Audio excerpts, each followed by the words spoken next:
복음이 고플 때 복음 한 끼. 오늘 42페이지에 있는 이 말씀, 제가 참 좋아하는 말씀입니다. 주님은 내가 주님을 위해 무엇을 해야 하느냐보다 주님이 나를 통해 또는 나와 함께 주님 자신의 삶을 사시는데 더 관심을 두고 계신다. 고린도후서 13장 4절에 그리스도께서 약하심으로 십자가에 못 박히셨으나 하나님의 능력으로 살아계시니 우리도 그 안에서 약하나 너희에게 대하여 하나님의 능력으로 그와 함께 살리라. 주님의 약하심이 우리의 강함이 되었습니다. 주님의 죽으심이 우리를 살리는 일을 하셨습니다. 그 주님께서 오늘 나와 함께 살리라, 나와 함께 사신다. 이 말이 얼마나 큰 은혜가 되는지 모르겠습니다. 에스겔 38장 17절에 주 여호와께서 이같이 말씀하셨느니라. 내가 옛적에 내 종 이스라엘 선지자들을 통하여 말한 사람이 내가 아니냐. 하나님은 직접 말씀하셔도 되는데 꼭 누군가를 통하여 말씀하시고 그 말씀을 전하는 자를 축복하십니다. 하나님이 나를 통하여 당신의 메시지를 전하시고 나를 통하여 당신의 사랑을 흘려보내신다. 나는 아무것도 아닌데 하나님이 나를 그 통로로 사용하심으로 말미암아 내가 오늘도 귀한 자구나 이런 인식을 갖게 되었습니다. 마태복음 12장 17절에도 이는 선지자 이사야를 통하여 말씀하신 바다. 이사야 선지자는 하나님의 말씀을 전하는 통로였다. 그러므로 우리도 그와 같은 통로가 될 줄로 믿는다. 마태가 이렇게 말씀했습니다.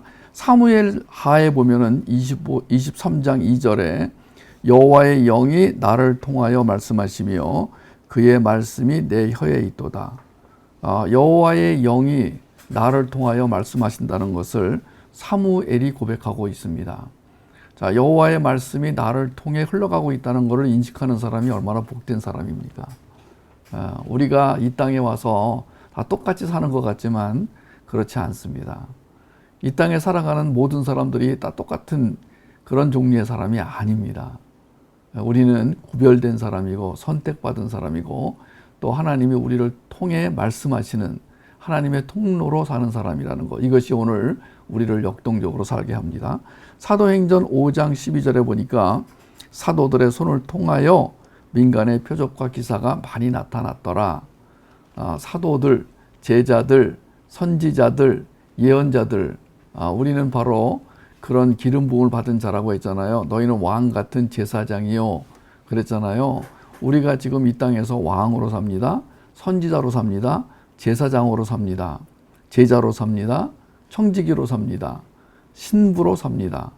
우리에게 지금 주어진 이 직분이 어마어마한 것들인데 우린 그걸 모르고 살지요. 그냥 뭐 바람이 불면 바람이 부는 대로, 비가 오면 비를 맞으면서 물에 젖은 생쥐같이 살아갑니다. 똑같이 고민하고 똑같이 아프고 똑같이 슬프고, 기독교인이나 비기독교인이나 거듭난 사람이나 아니나 별 차이가 없는 것 같습니다. 그러나 어디서 차이가 나냐면은 복음을 알아먹는다.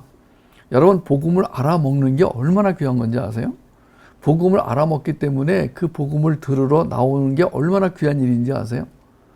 여러분, 우리가 오늘 밤에도 이 시간에 복음을 같이 나눌 수 있다는 것, 저는 여러분에게 복음을 전하는 자가 되고 여러분은 복음을 듣는 자입니다. 그러나 또 내일은 여러분이 복음을 전하는 자가 되고 제가 듣는 자가 될 수 있습니다. 왜냐하면 하나님은 우리 모두를, 우리 각자를 말씀을 전하는 도구로 사용하시기 때문입니다. 그래서 이 주님이 나를 통해, 주님이 나와 함께 사신다, 요 개념, 요것만으로도 오늘 여러분이 행복해지시기 바랍니다. 나의 삶은 전부 주님의 것이고 나의 것은 없다라는 말이 영적으로 들리는 이유는 나는 죽고 그리스도만이라는 말을 오해했기 때문이다. 그것을 겸손이라고 착각했기 때문이다. 여기에 오해와 착각, 이것은 연약한 자의 특징이죠. 연약한 자, 믿음이 약한 자, 이런 사람들은 오해를 많이 합니다. 이런 사람들은 하나님을 오해합니다. 그리고 복음도 오해합니다. 그리고 착각합니다. 착각은 자유지만 그 착각의 결과로 어떤 일이 벌어지냐면은 영적으로 잘 자라지를 않습니다.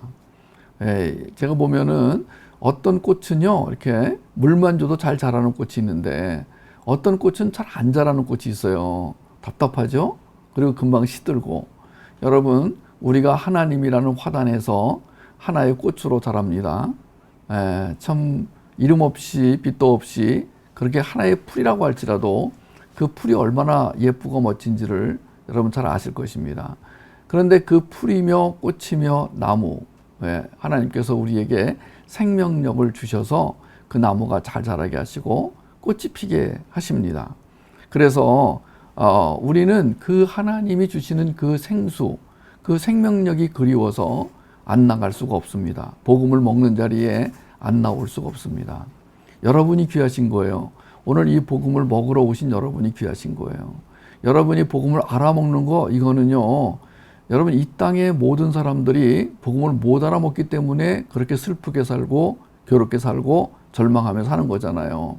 오늘 우리는 이 복음으로 말미암아 오해가 아니라 이해, 착각이 아니라 바로 깨달아 아는 그 복음이 나의 양식이 되어서 역동성을 일으켜줄 것을 믿습니다.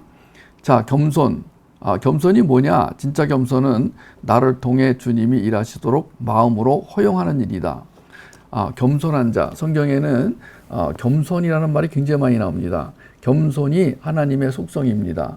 그럼 그 하나님의 속성인 겸손이 내 것이 되기 위해서 내가 해야 할 일은 마음의 문을 여는 것입니다. 요한계시록 3장 20절에 볼지어다 내가 문 밖에 서서 두드리노니 누구든지 내 음성을 듣고 문을 열면 나는 그로 더불어 먹고 그는 나로 더불어 먹으리라. 또 먹는 게 나왔죠? 저는 이 먹는다는 말이 나올 때마다 참 좋습니다. 주님과 함께 먹는 자. 우리가 어떤 자들이라고요? 이 우주의 왕과 함께 먹는 자들입니다. 그런데 주님께서 문을 두드리십니다. 문을 열어다오. 그냥 벌컥 열고 들어오셔도 됩니다. 주님은 그럴 권리가 있으세요. 그리고 우리와 주님은 같은 종류의 존재가 아니에요. 하나님은 창조자이시고 우리는 피조물에 불과합니다. 우리는 5분만 숨을 안 쉬어도 그냥 사라져버리는 존재입니다. 우린 물에 빠져서 한 10분만 건져주지 않으면 그대로 사라지는 존재입니다. 우리가 땅에 묻히면 아무것도 안 남습니다. 흙으로 돌아가는 존재입니다. 너는 흙이니 흙으로 돌아갈지니라. 여러분, 우리가 때로 그거 생각하면 좀 기가 막힙니다. 오늘 내가 뭐가 된 것 같이 우쭐거리다가 너는 흙이다. 너는 흙으로 돌아갈 것이다. 이걸 생각하면 갑자기 또 왜소해지기 시작합니다. 그런데 이 흙에 하나님이 생기를 불어넣으시고 또 이 높여주시고 나는 너와 함께 살기를 원한다. 나는 너와 함께 침실에 들어가서 하나가 되길 원한다. 자, 주님께서 이렇게 우리를 높여주시면서 문을 열어다오. 똑똑똑 문 좀 열어주세요 하고 말씀하시는 거예요. 그러면 우리는 문을 엽니다. 어서 들어오세요. 그런데 요 아가서 5장에 보니까 술람이 여자가 문을 열어주지 않습니다. 똑똑똑 두들기는데도 문을 안 열어줍니다. 내가 왔소 라고 하는데도 문을 안 열어줍니다. 내가 당신을 보고 싶어서 경호원도 뿌리치고 달려왔소. 이슬을 맞으며 왔소. 그래도 안 열어줍니다. 뭐라고 하냐면은 들어넣어가지고 시간이 지금 몇 시인데 지금 오시는 거예요. 정신이 있어요? 없어요? 내일 오세요. 이 여자가 그런 짓을 했습니다. 그러자 신랑이 그 문틈으로 손을 내밉니다. 근데 그 손에서 뚝뚝뚝 몰약이 떨어집니다. 그러자 그때 이 여자가 정신이 번쩍 납니다. 그 몰약을 보고 정신이 번쩍 납니다. 저분이 누구냐? 나를 위해 죽으신 분이지. 그리고 일어나서 문을 여는데 신랑이 보이지 않습니다. 어느샌가 사라져 버렸습니다. 사라진 게 아니라 성경에 우리가 아가서를 공부했지만은 사라진 게 아니라 본인이 잠시 감추신 것이라고 우리는 배웠습니다. 우리로 하여금 하나님을 더 찾게 하기 위해서, 우리로 하여금 간절히 찾게 하기 위해서.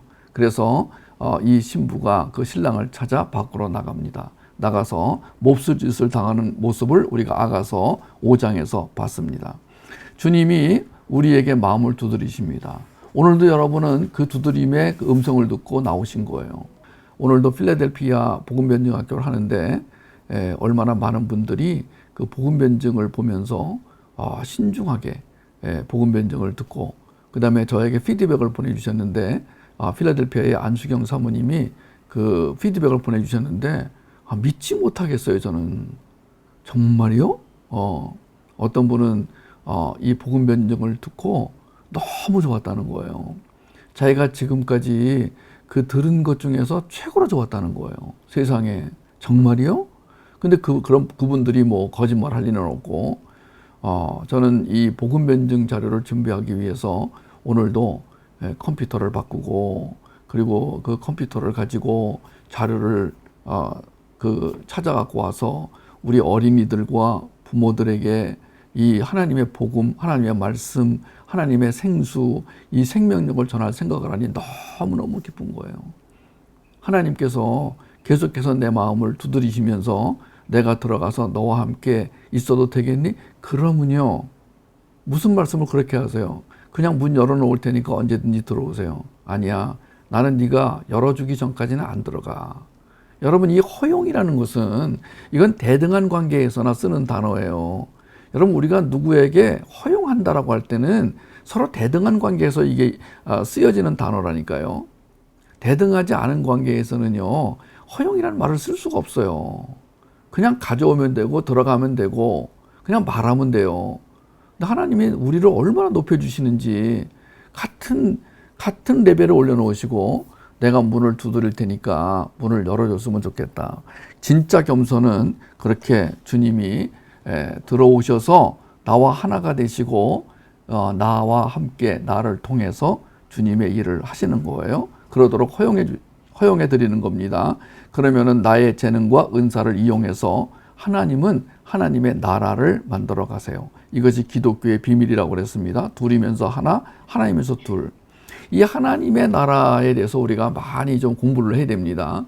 하나님의 나라, 우리가 이 땅에 와서 해야 될 삶의 목표가 개인적으로는 거룩한 백성으로 사는 것이고 그리고 공적으로는 하나님의 나라 완성에 기여하는 것이라고 그랬잖아요.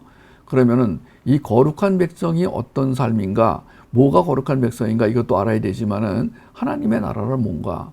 여러분, 하나님의 나라는 하나님의 계시에 다 계시되어 있습니다. 계시의 말씀 속에 계시되어 있습니다. 묵시 속에 완료되어 있습니다. 그러므로 우리는 이 계시에 들어가서 하나님의 계시를 봐야만 하나님의 나라가 무엇인지 어떻게 이루어지는지 그게 얼마나 좋은지 얼마나 풍성한 영역인지를 알게 됩니다. 하나님은 우리에게 계시하십니다. 기독교는 체험 종교가 아니라 계시 종교라고 그랬습니다. 일반인들에게는 비신자들에게는 일반 계시로 계시하시지만 우리에게는 특별 계시로 계시하십니다. 이 계시가 거시적 의미의 계시가 있고 미시적 의미의 계시가 있습니다.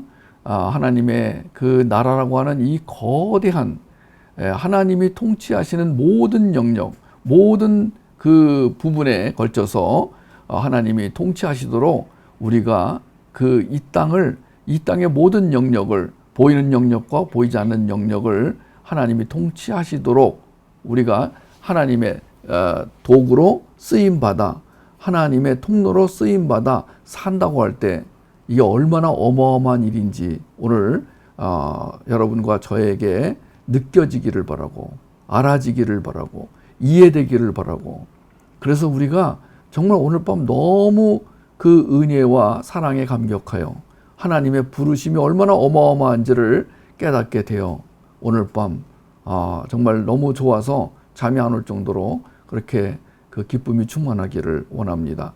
성경은 그리스도가 나의 인성을 다 삼켜버려 허수아비 안에 그리스도라고 말하지 않았습니다. 또한 나의 인성을 개선하기 위해 신성을 조금 첨가한 그리스도 안에 허수아비라고 말하지도 않습니다. 성경은 오직 나의 생명이신 그리스도를 전하면서 주님은 내 안에 나는 주님 안에 그러므로 주님의 모든 것이 내 안에 있으며 동시에 나의 모든 것이 주님 안에 있는 하나됨의 상태로 존재한다고 말하고 있습니다. 저는 이 먹는다는 것이 너무 좋습니다. 주를 먹음으로 하나 되고 주에게 먹힘으로 하나 되고 오늘 다시 여러분에게 복습의 의미로 요한복음 6장 35절을 소개합니다. 나는 생명의 떡이니 내게 오는 자는 결코 줄이지 아니할 터이요 나를 믿는 자는 영원히 목마르지 아니하리라. 제가 얼마나 오늘 목이 말랐는지 몰라요. 너무 더워서 땀을 빡 비질비질 흘리고 그 용산 전자상가에서 그 무거운 컴퓨터를 들고 그리고 이리저리 뛰면서 오늘 아침 하루 종일 제가 왔다 갔다 하고 그리고 뛰고 그리고 뭘 들고 다니고 신경 쓰고 하면서 얼마나 날씨가 더운지 땀을 정말 많이 흘렸어요. 그리고 제가 목이 말라 죽는 줄 알았어요. 여러분 인생에서 인생에 목이 말라 죽어가는 사람이 너무나 많습니다. 지금 우리 주변에는 우울증, 공황장애 뭐 이런 여러 가지 정신적 문제로 목이 마른 사람들이 너무나 많습니다. 허기진 사람들이 너무나 많습니다. 상실감과 거절감. 여러분 우리를 병들게 하는 두 가지 그 상처가 하나는 거절감이고 하나는 상실감이라고 그랬죠. 그러니까 우리가 이 땅에 사는 동안에 내가 소원하는 것들이 이루어지지 않으면서 누군가로부터 무엇인가로부터 거절을 당할 때, rejection, 거절을 당할 때 그때 깊은 상처가 생깁니다. 그 상처는 나를 결핍 환자로 만들어 버립니다. 그래서 lack of love, 사랑의 결핍, 뭐가 구멍이 뻥 뚫린 것 같이, 바람이 쉥 하고 지나가는 것 같은, 조금만 어떤 사건이 벌어져도 우울해지고 슬퍼지고 죽고 싶어지는, 여러분 그런 사람들이 너무나 많습니다. 우리도 그런 사람들이었습니다. 여러분 그렇지 않습니까? 여러분도 과거에 그랬지 않았습니까? 어떤 문제가 벌어지면 죽고 싶어 이런 말이 나오지 않았습니까? 여러분 소원하는 일이 이루어지지 않을 때 이런 좌절감을 느끼지 않았습니까? 그리고 내가 이 땅에서 겨우겨우 뭔가 사랑하는 걸 만들어놨는데 그 사랑하는 대상이 갑자기 사라져버릴 때 오는 그 절망감, 그 허무감, 내가 누군가를 사랑했는데 그 사람이 사라져버리는 그때 그 여러분 느꼈던 공황, 여러분 이 정신공황, 여러분 공황이라고 하는 것 무서운 것이죠. 갑자기 막 두려움이 몰려오는 것입니다. 공황장애에 빠진 사람들의 얘기를 들어보면은 갑자기 그냥 방 안에 있다가도 막 방이 무너지는 것 같고 기차를 타고 가는데 기차가 탈선할 것 같고 너무 무서움이 막 몰려온다는 거예요. 그래서 가만히 있을 수가 없는데 나갈 수도 없고 들어올 수도 없고 가만히 앉아 있을 수도 없고 일어날 수도 없고. 여러분 나는 그런 감정을 느껴보지 못해서 모르겠습니다만은 대강 짐작을 한다면은 얼마나 무서울까. 여러분 기가 막힌 거죠. 갑자기 그냥 하늘이 무너지는 것 같은, 벽이 무너지는 것 같은, 막 숨이 막 막혀오고 식은땀이 흐르고 눈앞이 안 보이고. 여러분 그런데 주님께서 오늘도 말씀하십니다. 내가 생명의 떡이다. 내가 생수다. 나를 먹어라. 얘들아 그러기 전에 먹어라. 나를. 너에게 그런 공황장애가 오기 전에 먹어라. 공황장애가 온 다음에 먹지 말고 너에게 그런 쓸쓸함, 허무함, 괴로움이 그렇게 몰려올 거야. 그러기 전에 나를 먹어다오. 먹어두렴. 여러분 우리가 그러니까 참 평안하다. 감사하다. 그럴 때 이 복음을 먹는 게 얼마나 귀한지 아세요? 여러분 그 죄를 짓거나 아니면 상처를 받았을 때 복음을 먹는 건 당연한 거예요. 그래서 상처받는 것도 은혜가 되고 죄를 짓는 것도 은혜가 됩니다. 왜냐하면은 기독교인은 그 죄를 통하여 하나님을 인식하고 찾게 돼 있으니까, 말씀을 갈구하게 돼 있으니까. 상처를 받으면 일반인은 자살을 결심하지만 기독교인은 그 상처를 통하여 지성소에 나가서 하나님 저 너무너무 아파요 라고 기도할 수 있으니까. 여러분 우리의 모든 것 되시는 주님, 우리의 해결자 되시는 주님이 오늘 이렇게 말씀하십니다. 나를 먹어라. 내가 너를 먹겠다. 요한복음 4장 33절 34절 나의 양식은 나를 보내신 이의 뜻을 행하며 그의 일을 온전히 이루는 것이니라. 주님은 이미 그 일을 온전히 이루셨습니다. 이미 묵시 속에서 다 이루어 놓으셨습니다. 우리는 묵시를 바라보면서 주님이 이루어 놓은 것을 받아 누리기만 하면 됩니다. 주님이 하신 일, 주님의 일은 뭐예요? 주님의 일은 우리를 구속하는 것이었습니다. 주님의 일은 우리를 사랑하시는 것이었습니다. 주님의 일은 우리를 회복으로 인도하시는 것이었습니다. 우리가 주님의 보혈의 은혜로 말미암아 구속받았습니다. 그리고 주님의 사랑으로 말미암아 이렇게 오늘도 웃으며 살 수 있게 되었습니다. 기쁘고 감사하게 살 수 있게 되었습니다. 그리고 주님의 그 인도하심에 따라 우리는 온전히 회복을 경험하는 자가 되었습니다. 하나됨의 의미를 제대로 알려면은 에베소서 5장 31절 32절, 에레미야 2장 1절 2절에 혼인의 의미를 알아야 된다고 그랬습니다. 혼인의 의미. 하나님이 나와 결혼하셨다. 그래서 하나님이 나와 결혼하셨다는 것을 경험하기 위해서 내가 너희들에게도 결혼 제도를 허락한다. 너희가 결혼을 할 때 그 결혼은 바로 내가 너와 결혼했다는 것을 아는 것, 실천하는 것, 경험하는 것, 그것으로 알아다오. 네가 이 땅에서 결혼을 한다는 것은 여기서 알콩달콩 잘 살아라. 여기서 천년만년 살아라. 여기다가 큰 왕궁을 짓고 성을 짓고 살아라. 그게 아니고 내가 너와 결혼한 그 결혼의 진정한 의미를 아는 것이 이 땅에서의 결혼 생활이란다. 그리고 결혼 생활을 살다가 분명히 어려운 문제가 있을 거야. 너희들은. 왜냐하면 너희가 인간이니까 그 어려운 문제가 있을 때마다 나의 진짜 신랑은 예수 그리스도이지, 그분은 완전한 분이시지, 그분은 완전히 나를 사랑하는 분이신지 그걸 깨달으면 너의 결혼 생활은 잘 사는 거란다.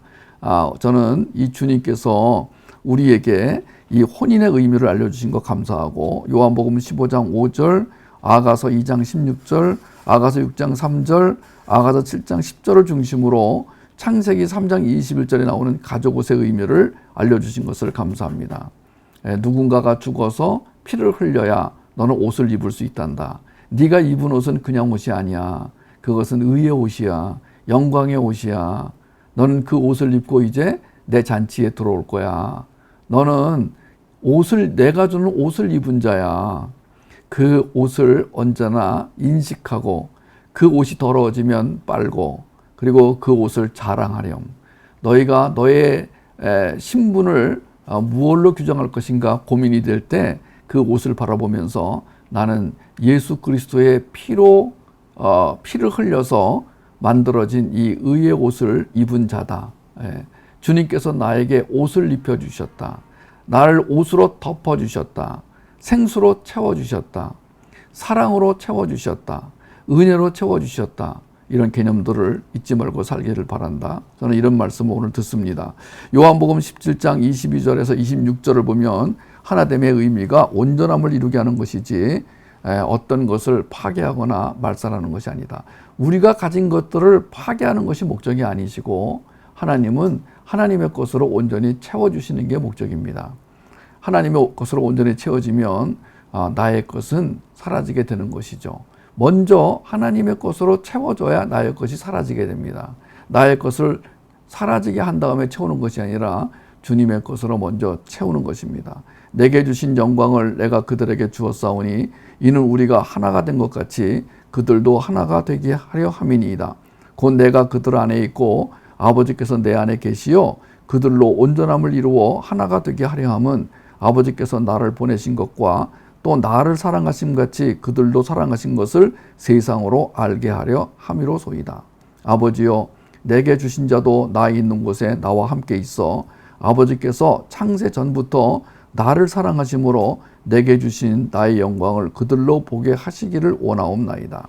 요한복음 17장 22절 이하의 이 말씀은 하나님이 얼마나 나를 사랑하셨는지, 나를 사랑의 대상으로 삼으셨는지, 그 사랑은 어떤 사람도 줄 수 없는 귀한 사랑이라는 것을 우리는 알게 됩니다. 하나님이 나를 사랑하시는 걸 세상이 알게 한다. 그렇습니까? 여러분, 하나님이 나를 사랑하시는 걸 세상이 알고 있습니까? 오늘 우리 한국에서는 기독교가 개독교가 되고 목사가 먹사가 되고 여러분 성도는 폭도가 되고 기가 막힌 일 아닙니까? 여러분, 어디서부터인지 뭐가 잘못되어 있습니다. 하나님이 나를 사랑하시는 것을 세상이 안다, 알 것이다 그랬습니다. 다른 거는 몰라도 나는 사랑받는 자라는 것을 안다. 여러분, 여기에 초점이 있습니다. 우리가 뭔가를 이루어내어서 사람들이 감동하는 것이 아닙니다. 교회당을 크게 지었더니 세상 사람들이 감동하더라, 그런 거 없습니다. 우리가 뭔가 업적을 쌓았더니 세상 사람들이 감동하더라, 그런 거 없습니다. 세상 사람들이 감동하는 분야는 바로 여기입니다. 하나님의 사랑을 받는 자, 아, 저 사람은 하나님의 사랑을 받는 자구나. 이것은 세상 사람들뿐 아니에요. 이것은 예루살렘 여자들도 알고요. 이것은 그 왕과 결혼했으나 왕과 침실에 들어가지 못하는 여자들도 알고요. 아가서에 보니까 모두가 다 알더라고요.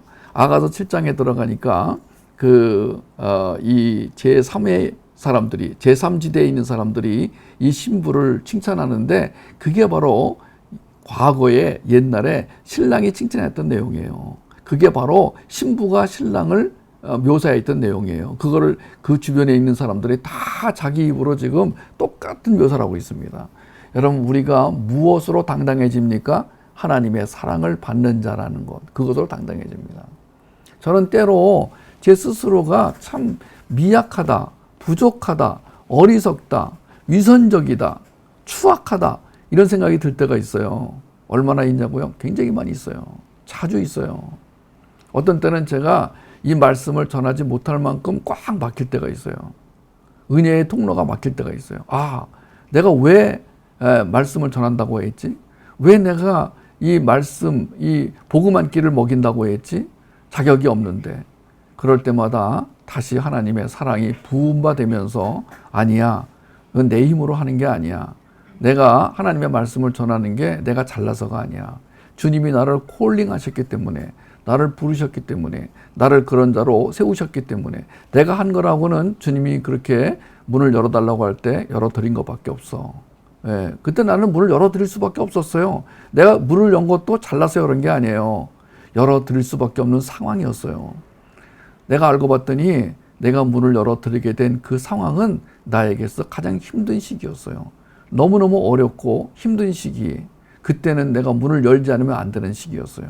알고 봤더니 나에게 그 깊은 시련과 고난이 왔던 것도 결국은 내가 문을 열어서 그분을 맞아들이게 하기 위한 그분의 계획이었던 거죠. 나의 약함이 강함이 되고, 나의 가난이 부함이 되고, 내가 다 죽어가는 자 같은데 당당하게 살아나는 자가 되고, 그게 바로 예수 그리스도가 나를 사랑하셨기 때문이다. 나는 그분의 사랑을 반도 못 느끼고 있습니다. 나는 그분의 사랑을 반의 반도 체험하지 못하고 있습니다. 겨우 조금, 이게 하나님의 사랑이구나를 조금 체험해도 이 정도인데, 내가 만약에 하나님의 사랑을 깊이 체험한다면 어떤 존재가 될까요? 그러므로 저는 하나님의 사랑을 더 깊이 체험하고 싶습니다. 나는 하나님의 사랑을 먹기 위하여 성경을 먹습니다. 나는 하나님의 사랑을 더 깊이 알기 위하여 복음을 공부합니다. 나는 하나님의 사랑을 내 것으로 삼기 위하여 여러분에게 오늘 이 복음 한 끼를 전해드립니다. 이것은 수고로운 노동이고 힘든 일이지만 그러나 값어치 있는 일입니다. 왜냐하면 이런 작업을 통해서 하나님의 사랑이 실제화되기 때문이에요. 나는 내 입으로 이 복음을 전할 때 그때 하나님의 사랑이 실제화되는 것을 너무나 많이 경험합니다. 내가 만약 입을 닫고 복음을 말하지 않을 때는 의심이 가요. 자꾸 의심이 생겨요. 회의가 생겨요. 그리고 내 자신이 너무 위선적이라고 생각이 들고 죄책감이 들기도 해요. 수치감이 몰려와요. 그런데 다시 내가 이 복음을 들고 여러분 앞에서 복음을 전하게 될 때 나는 감춰지는 걸 경험합니다. 여러 번 경험합니다. 내가 아니어요. 여러분, 제가 조금 전에 복음을 전하기 전에 모습을 봤다면 여러분 이해하실 거예요. 여러분, 제가 복음을 전하기 전과 복음을 전하면서 나타나는 나의 모습이 달라요. 그야말로 진짜 하나님의 사랑으로 꽉 가득 채워지는 그런 모습을 보게 돼요. 그 사랑의 힘으로 당당하게 말할 수 있는 거예요. 사람은 확신이 가지 않는 것은 말할 수 없습니다. 확신이 가지 않는 것은 한두 번은 몰라도 계속해서 말할 수가 없습니다. 확신이 가야 말할 수 있는 거예요. 여러분, 제가 이 복음은 진짜입니다. 이 복음은 생명입니다. 이 복음은 우리를 살리는 양식입니다. 라고 말할 수 있는 근거는 그분의 사랑이 나에게 체험되기 때문이에요. 나는 이게 너무너무 감사한 거예요. 왜냐하면 나는 인간의 사랑은 받아본 일이 없기 때문에, 가장 사랑이 필요한 나이에 그 사랑을 받아본 일이 없기 때문에 사랑이 뭔지를 모르는 사람이었어요, 저는요. 음식도 먹어봐야 알고 사랑도 받아봐야 아는 거예요. 여러분, 나는 사랑이 정말로 필요한 나이에 누구 하나 나에게 사랑을 준 사람이 없어요. 저는 너무너무 절망이었어요. 그러니까 내가 예수님의 사랑을 안다는 것은 이건 기적입니다. 이것은. 오늘 우리는 기적을 경험하고 있습니다. 기적이 뭐냐? 내가 오늘 여기에 와 앉아 있는 게 기적입니다. 그러면 이 기적은 어떻게 해서 일어났는가? 하나님이 나를 사랑하셨기 때문에 그 사랑으로 말미암은 기적이 일어난 것입니다. 그 사랑이 오늘 나를 살게 한 것입니다. 그 사랑 때문에 오늘 나는 살아가는 것입니다. 그 사랑으로 인하여 내 인생은 헛되지 않습니다. 그 사랑으로 인하여 나에게 일어나는 모든 사건이 의미 있는 사건이 되었습니다. 내가 그 사건들 때문에 그렇게 힘들고 어렵고 죽고 싶었지만 그러나 그 사랑은 그 사건들마저도 은혜로 바꿔놓았습니다. 우리는 이 사랑으로 인해서 새로운 존재가 되었고 이 사랑으로 인해서 우리는 드디어 회복이 되고 드디어 이제 하나님의 성품을 가진 자로 살아가게 된 것입니다. 이 하나됨과 분리는 다릅니다. 주님과 침실, 즉 지성소에서 하나가 되면 내가 사라지는 것이 아니라 당당해집니다. 당당함이란 훌륭하게 살아서 하나님을 감동시키는 게 아니라 나의 약함이 하나님의 사랑을 더 아름답게 승화시킬 거라는 믿음을 가지고 역사와 묵시 속으로 나아가는 것입니다. 이 앞부분만 얘기하면은 오해가 생길 수 있어요. 자, 주님과 침실에서 하나가 되면 내가 사라지는 것이 아니라 당당해진다.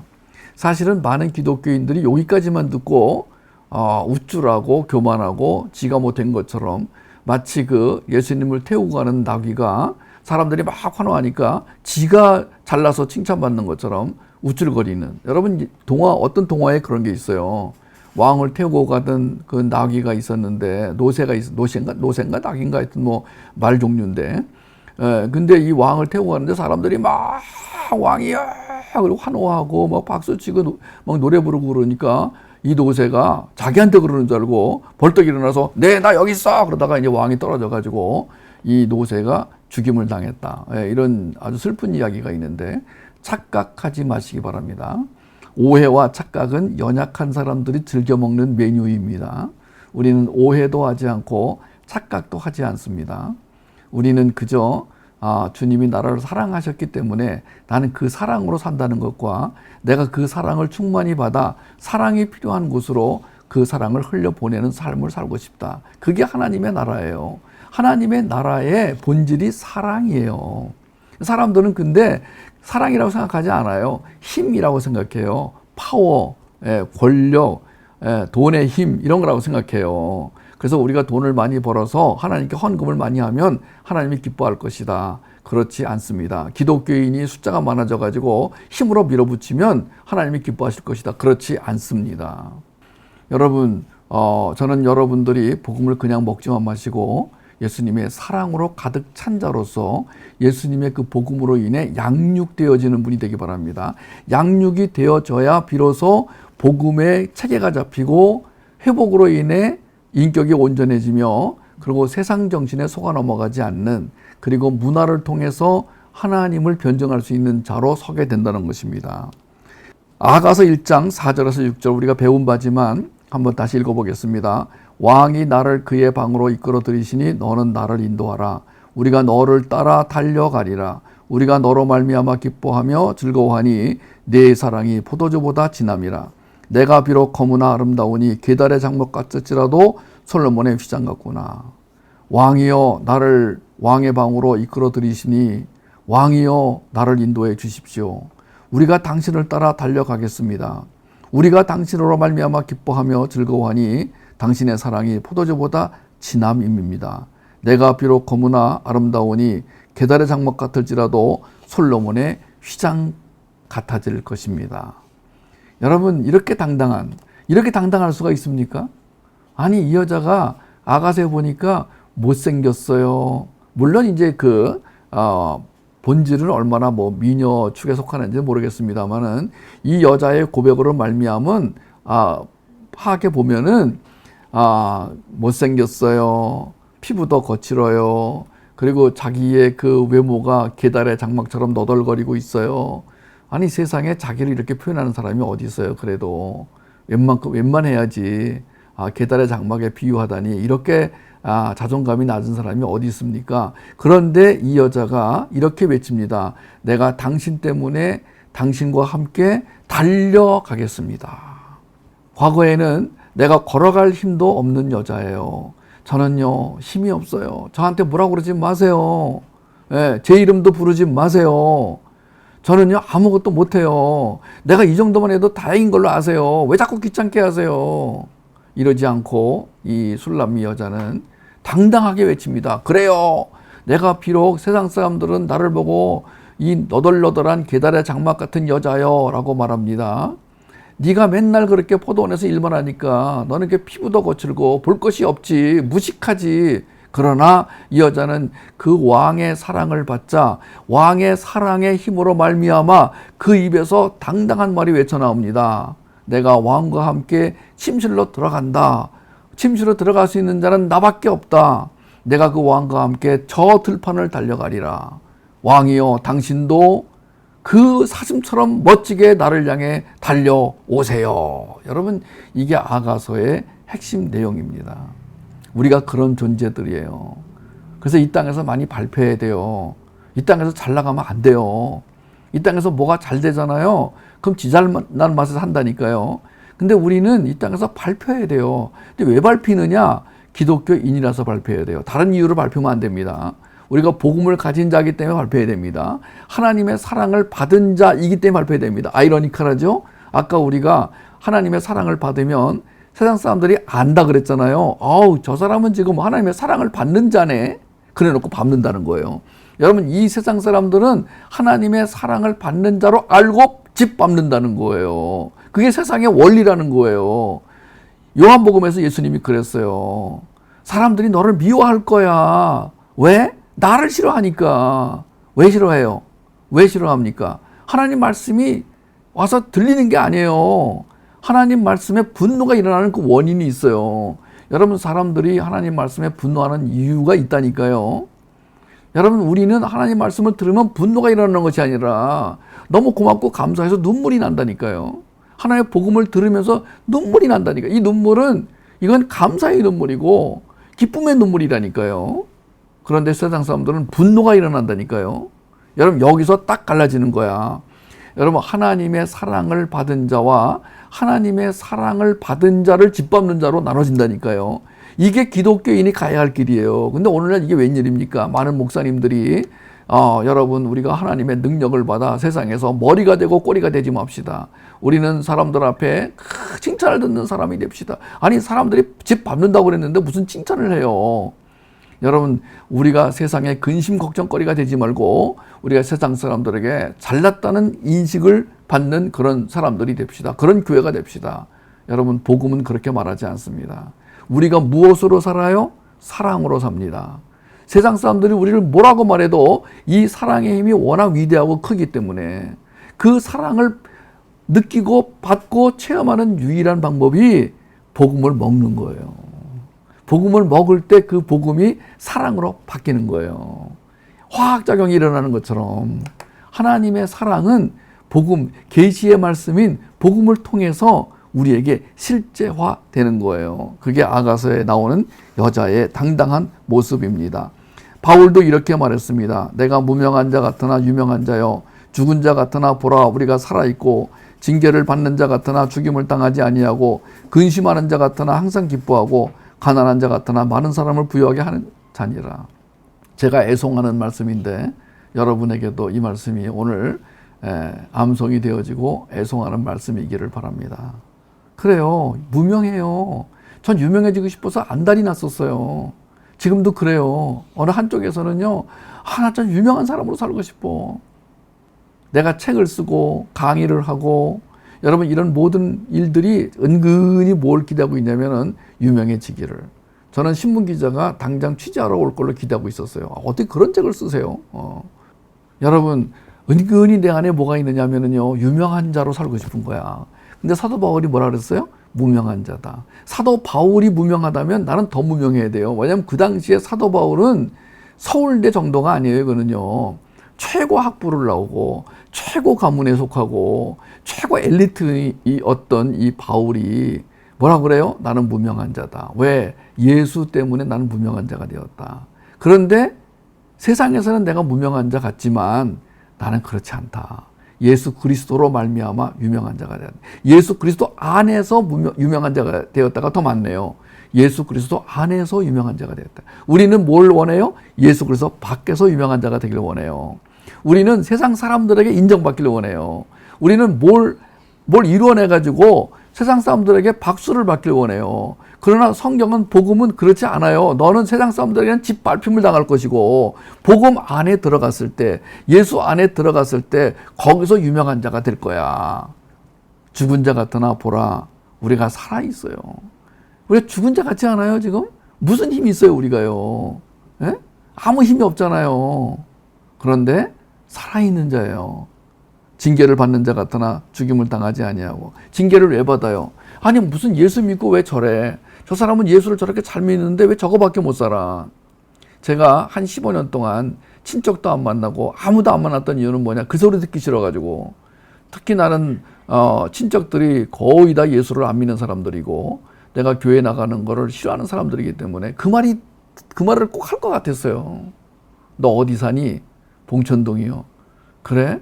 그러면 너 무슨 아파트 살아? 아니요. 원룸에 살아요. 그래? 그러면 우리가 가면 재워줄 수 있어? 아니요. 왜? 우리가 잘 방도 없어요. 여러분, 내가 만약에 사람들 앞에서 나의 모습을 정확하게 이렇게 시인하면은요, 사람들이, 아니, 너 예수 믿고, 아니, 그 몇십 년 동안 예수 믿고 그렇게 예수를 따라다니는데 그거밖에 못 살아? 아니, 그럼 뭐하러 기독교를 믿니? 뭐하러 예수를 믿고 그렇게 가서 네 청춘을 바치고 인생을 바치는 거야. 사람들은 그렇게 말한다니까요. 당연해요, 그렇게 말하는 게. 왜냐하면 사람들은 뭘 노력해서 뭘 얻어내야 이 사람이 훌륭한 사람이구나. 뭘 얻어내서 뭘 이뤄내면은 이 사람은 내가 존경할 만한 사람이구나. 그게 세상의 원리라니까요. 이치라니까요. 그래서 교회마저도 그런 교회가 많다니까요. 어떻게든지 헌금을 걷어가지고 사람들에게, 그 가난한 사람들의 헌금을 걷어가지고 큰 건물을 짓고 그걸로도 모자라서 그냥 십자가를 다 높이 올리고, 그리고 나서 거기 네온을 반짝이면서, 자 봐라, 우리가 지금 세상에서 이렇게 이 큰 성을 쌓고 성공했잖니. 예수를 믿으면 이렇게 되는 거야. 근데 그게 아니었다는 거예요. 사도 바울의 말에 의하면은 그게 아니라는 거예요. 근심하는 자, 징계받는 자, 근심하는 자. 이게 웬일입니까? 아니, 예수를 이렇게 잘 믿는 사람들이 뭐라고요? 징계받는 자 같이 나타나고 근심하는 자 같이 나타난다. 가난한 자가 된다. 사도 바울은 먹을 게 없어가지고 굶어 죽게 생겼을 때마다 가가지고 텐트를 기웠어요. 여러분, 그 당시에 뭐 텐트를 기워가지고 얼마나 돈을 벌었겠습니까? 지금도 뭐 텐트 장사하면은 뭐 별로 돈을 못 버는 직업으로 알고 있는데, 그 당시에 누가 그렇게 뭐 텐트를 이렇게 대량으로 뭐 주문하고, 여러분, 텐트를 기워서 밥을 먹고, 그리고 모든 자기의 에너지를 복음을 전하는 데 쓴다. 오늘날 주님께서 저에게 너 가난한 자 같으나, 징계받는 자 같으나, 너 죽은 자 같으나 아니라는 것을 어디서요? 예수 그리스도 안에서 보여주세요. 예수 그리스도 밖에서 보여주시면 얼마나 좋겠습니까? 당당하게 좀 큰 소리 치고 살고. 제가 이번 생일날 좀 넓은 집으로 이사 간 김에 우리 친척들 부르려고 오라 했더니 다 뭐 이것저것 이유로 못 왔는데요. 자랑하고 싶어가지고. 근데 생각해보니까 안 오길 잘했어요. 뭐 그 사람들 보기에는 뭐 그렇게 큰 집도 아니고, 나는 워낙 작은 집에 살다가 좀 큰 집으로 왔기 때문에 되게 성공한 것 같아가지고 자랑하려고 그랬는데, 생각해보니까 그 사람들 보기에는 뭐 그게 성공한 게 아니었어요. 안 오길 참 잘했습니다. 여러분, 우리가 세상 사람들에게 뭔가 자랑하려고 이렇게 애를 씁니다. 내 안에서 인정받고 싶은 욕망이 뭐 올라와요. 그게 나의 부정적인 성격입니다. 그러나 복음은 이렇게 말합니다. 그리스도 안에서 너는 부자가 될 거야. 그리스도 안에서 너는 살아있는 자가 될 것이고, 그리스도 안에서 뭐라고요? 기뻐하는 자가 될 것이고, 그리스도 안에서 너는 유명한 자가 될 거야. In Jesus Christ. 오직 나를 알아주는 분은 예수 그리스도. 그분이 오늘도 나랑 함께 가자. 사랑하는 자여, 나랑 함께 가자. 꽃은 피었고 푸른 푸르니 저 들판으로 나와 함께 가자. 나는 너와 단둘이 저 들판을 거닐고 잠근 동산에서 너와 함께 이야기하고 침실로 들어가고 싶다. 나는 너와 함께 단둘이 시간을 보내고 싶다.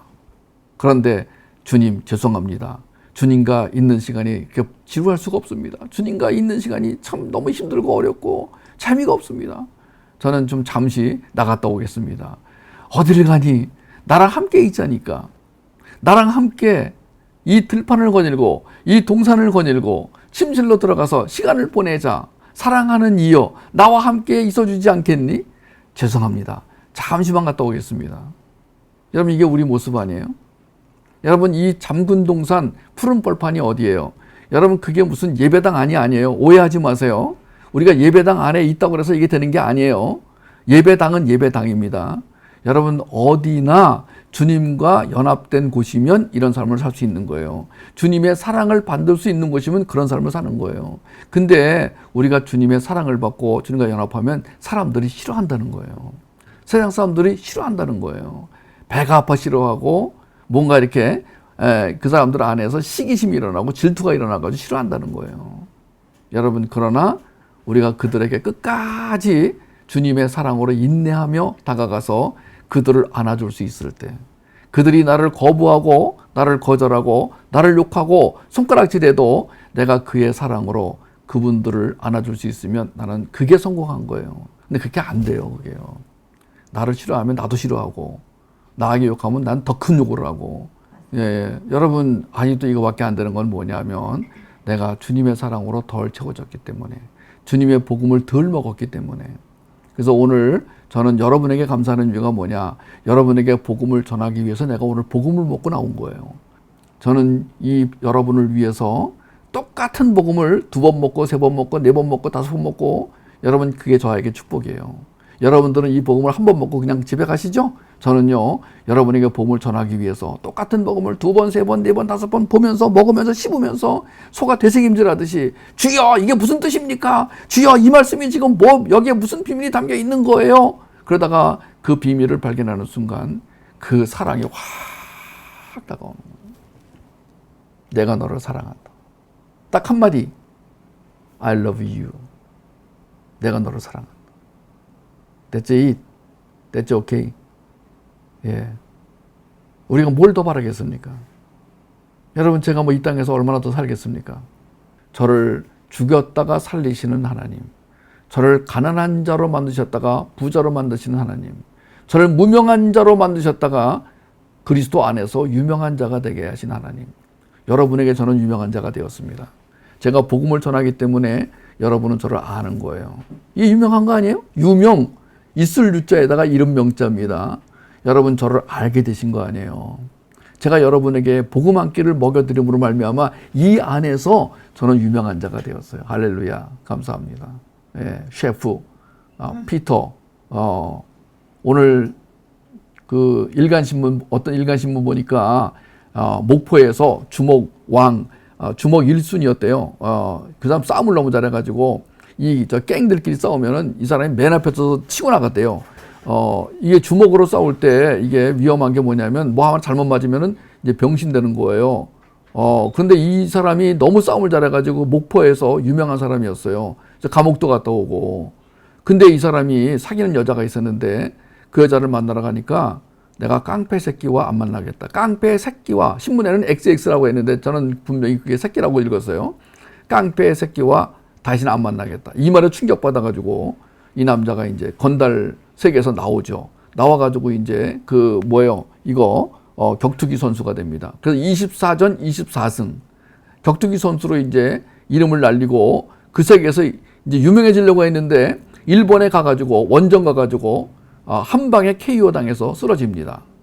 KO로 패하고 한국에 와가지고 쪽이 팔려서 더 이상 그 사람 말이 쪽팔려서 더 이상 이제 깡패를 안 하기로, 격투기 안 하기로. 그리고 이제 뭐 하기 시작했냐면은 그 어머니가 식당을 하셨는데 그것도 선술집, 뭐 식당 같지 않은 식당 하셨는데 거기서 어머니를 도와드리면서 나에게 요리 실력이 있구나, 나에게 요리의 재능이 있구나. 그 민어라는 그 생선을 사다가 그거를 이렇게 회를 뜨는데 갑자기 그 생각이 들더래요. 내가 회를 잘 뜨네. 그러면서 이제 이 사람이 그때부터 엄마에게 요리를 배우기 시작해가지고 유명한 셰프가 돼가지고요. 신문에 났어요. 이 사람이 요리를 하다가요, 시가 떠오르면 시를 썼는데요. 나 이 시집 살라고 그래, 이 사람. 전부 시의 제목이 전부 뭐 민어, 조기, 고등어 뭐 이런 거야. 전부 이 시의 제목이. 근데 조금 신문에 발표했는데 너무 좋아, 시가. 너는 등이 너무 시려서 그렇게 엎어지지 않고 있구나. 뭐 민어를 이렇게 끓이는데 칼치를 끓이는데 그 칼치의 등이 시리다는 생각이 들면서, 그래서 이 사람은 요리를 하면서 시를 떠올려 가지고 떠오르는 시를 써서 이 사람은 고치지를 않는다는 거야. 나는 이런 사람 처음 봤어요. 깡패 두목이었다가 그다음에 격투기 선수였다가 그다음에 엄마와 함께 선술집 운영하는 그 보조 주방장이었다가 그다음에 요리를 배워가지고 지금 이 사람이 하는 요리를 먹으려고 지금 뭐 사람 줄을 섰다는데, 그러면서 요리를 하면서 자기 너무 기뻐가지고 사람들에게 요리해 주는 게 너무 기뻐가지고, 그러면서 요리만 하고 끝나는 게 아니라 요리하다가 시가 떠오르면은 빨리 종에다 써놓고 나중에 그걸 모아가지고 시집을 냈다는 거예요. 여러분, 저는 이런 사람 보면서 어떤 때는 나보다 나은 사람이 있구나, 세상에는. 나는 예수를 믿는데 나는 예수 그리스도의 사랑으로 인해서 과거가 바뀌고 인간이 바뀌고 상처가 은혜가 되고 슬픔이 기쁨이 되고, 바울이 말한 것처럼 이런 자, 난 이 말 제가 한 200번 읽었을 거예요. 옛날엔 이거 다 외웠는데 요새는 좀 머리가 옛날 같지 않아 가지고 조금 좀 버벅거리긴 하지만요. 무명한 자 같으나 유명한 자요, 죽은 자 같으나 보라 우리가 살아있고, 징계를 받는 자 같으나 죽임을 당하지 아니하고, 근심하는 자 같으나 항상 기뻐하고, 가난한 자 같으나 많은 사람을 부유하게 하는 자니라.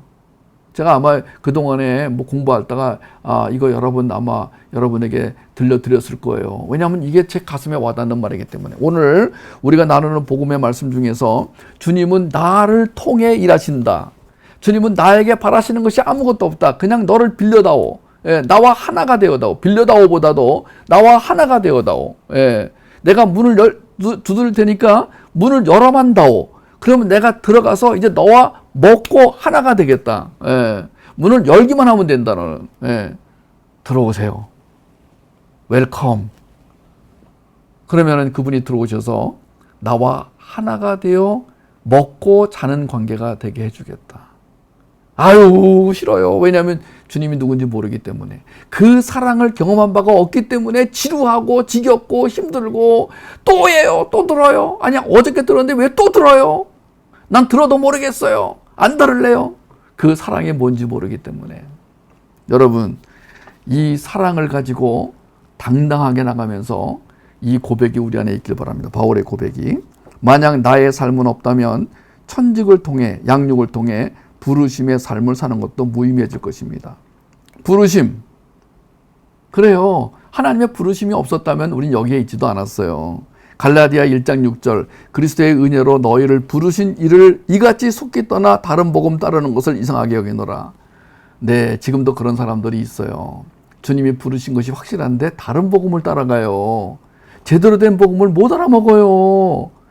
여러분, 갈라디아서에서 여러분 이 말씀, 이 갈라디아 저자가 너무 마음이 아파가지고, 하나님 너를 부르셨으면 이제 제대로 된 복음을 먹어야 되지 않겠니? 왜 다른 복음을 따라가니? 이리로 와라. Come back to me. 바울의 고백이 들립니다. 빌립보서 3장 14절, 표대를 향하여 그리스도 예수 안에서 하나님이 위에서 부르신 부르심의 상을 위하여 달려가노라. 바울은 달려간다고 그랬어요. 자충성의 달려감이 아니에요. 역동성의 달려감이에요. 제가 지금 그래요. 달려가고 싶어요. 빨리 집에 가서 복음 변증 준비하고 싶어요. 복음 변증을 잘 만들어가지고. 여러분, 제가 얼마나 애지중지하는지 아세요? 복음 변증 하나 만들어 놓고 끝이 아니에요, 저는요. 보고 또 보고, 이거 어쩌고 저거 어쩌고. 이 선물을 잘 만들고, 이걸 포장을 해가지고, 원하는 사람들에게 전해줄 때 저도 기쁘고 받는 사람도 기쁘고, 저는 이 바울의 이 심정이 이해가 갑니다. 부름의 상을 위하여 달려가노라. 너무 기뻐가지고, 너무 감사해가지고. 겉으로 볼 때는 뭐가 감사합니까? 바울의 삶에서 뭐 기쁜 게 뭐가 있어요? 맨날 의도 터지고 감옥에 갇히고 무시당하고 침뱉고 너 죽인다고 그러고 얼마나 무서워요. 수많은 사람들이 만나기만 하면 너 죽여버릴 거야. 그리고 벌써 이게 탄로가 났어요. 이 모의를 해가지고 우리가 바울을 죽여버리자.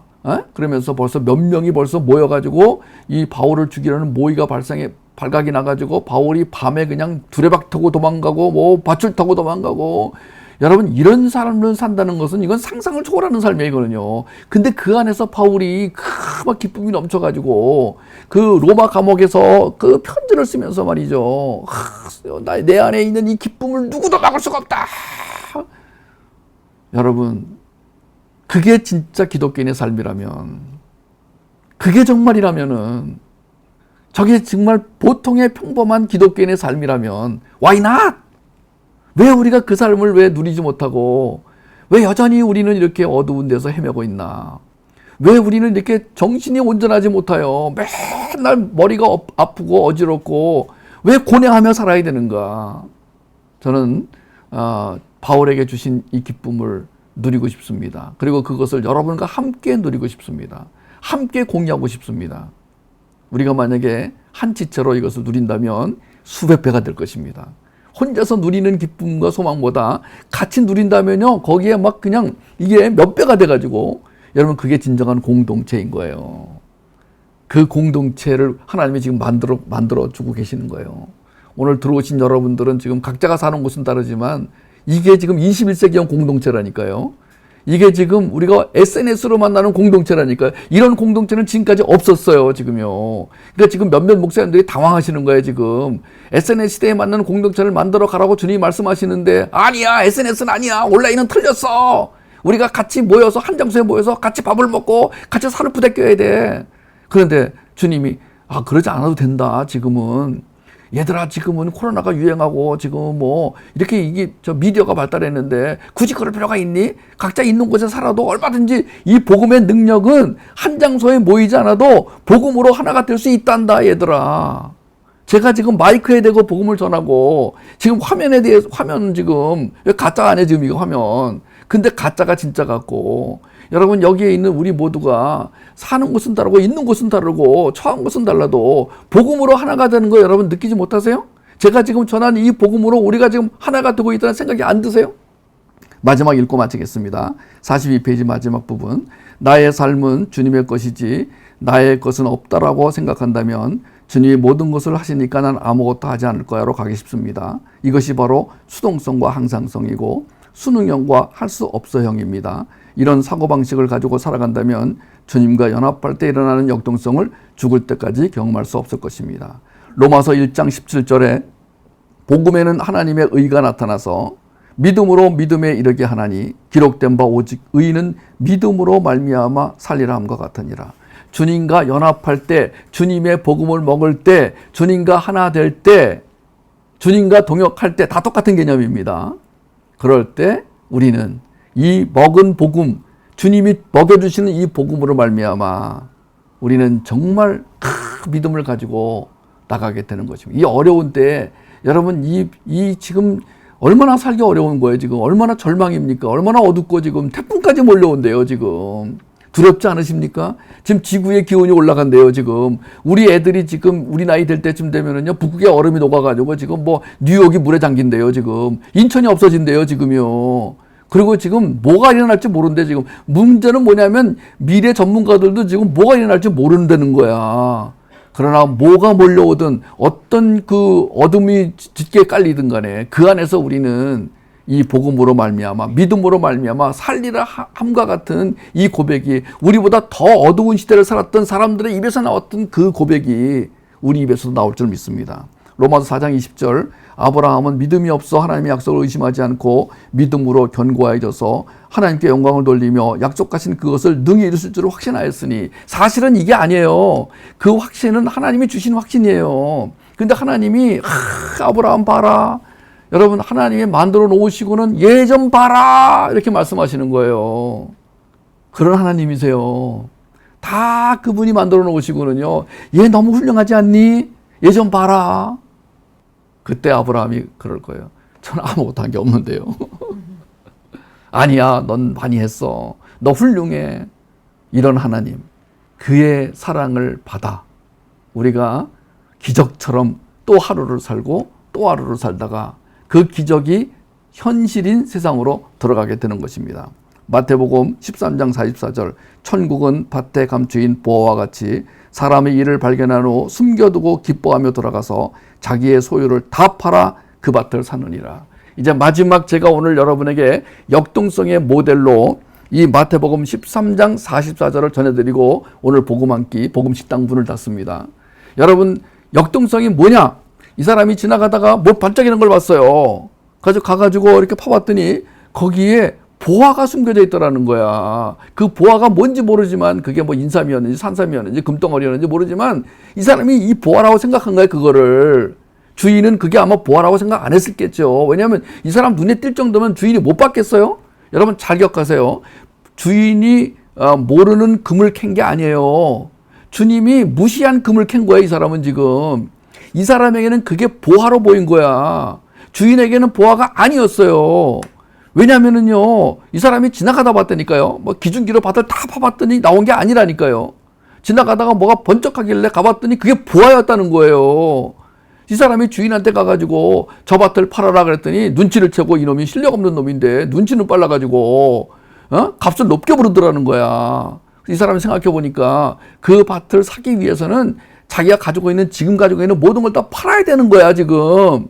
이 사람이 아낌없이 모든 걸 다 팔아서 그 밭을 샀다. 왜? 그 안에 보화가 있기 때문에. 근데 그 보화가 누구냐? 예수 그리스도라는 거예요. 이 예수 그리스도는 딴 사람이 볼 땐 보화가 아니에요. 지저분한 거예요. 그냥 내가 어저께 내 그 신문 구해야 되는데 여러분 좀 구해주세요. 누가 어저께 날짜 경향신문에 제가 어저께 한의원에 가서 치료를 받는 중에 잠시 기다리면서 그 신문이 앞에 놓여 있길래 어저께 날짜 경향신문을 봤는데 거기에 서울대학교 장대희 교수라는 사람이 뭐라고 썼냐면은 개신교는 유통기한이 얼마나 남았는가. 내가 그 제목을 보는 순간에 피가 막 올라오기 시작했어요. 또 이런 글을 누가 썼구나. 아니냐 다를까 그 장대희라는 분이 내가 알고 있기로는 교회를 다니던 분인데 모태신앙인인데 이분이 이제 돌아섰어요. 이분이 돌아서 가지고 이제 뇌를 연구하고 이분이 그러면서 이제 기독교는 없다. 허구다. 그거 다 광신자들이다. 어저께 경향신문에 쓴 장대희 교수의 글을 읽으면서 왜 기독교는 이 모양이냐, 왜? 이거 다 맹신이다, 이거 지금. 기독교가 얼마나 인류에 해를 끼쳤는지 아냐. 그러면서 아직도 기독교가 살아있어? 아직 기독교가 유통기한이 있다는 말이야? 내가 볼 땐 유통기한 끝났어. 여러분 이걸 대문짝만하게 써가지고 여러분 얼마나 많은 사람들이 그걸 읽으면서 맞아, 기독교는 없어져야 돼, 이렇게 생각하겠어요. 여러분 저는 그렇다고 해서 우리가 아니야 기독교는 살아있어 이렇게 할 필요가 없다는 거예요. 우리가 할 수 있는 오늘 해야 될 일은 뭐냐면은 그리스도의 사랑과 그리스도의 복음으로 말미암아 내가 역동적인 삶을 살면은 세상 사람들은 오히려 더 전보다 더 손가락질하면서 아이고 저것들 봐라 또 뭐뭐하네 라고 아마 악을 쓸 거예요. 그러나 우리는 이 기쁨과 이 감사와 은혜를 감출 수가 없어서 우리는 사람들 앞에서나 주님 앞에서 춤을 추고 살아가는 자들이에요. 여러분 세상 사람들이 알아주지 아니하여도 오늘 밤 여러분들은 냉장고도 팔고 헤어 드라이어도 팔고 다 내다 팔아서 그 보석을 사시기를 부탁을 드리겠습니다. 정말 부탁합니다. 여러분 복음으로 인해서 기쁘십시오. 정말 부탁합니다. 복음으로 인해서 살 맛이 나기를 바랍니다.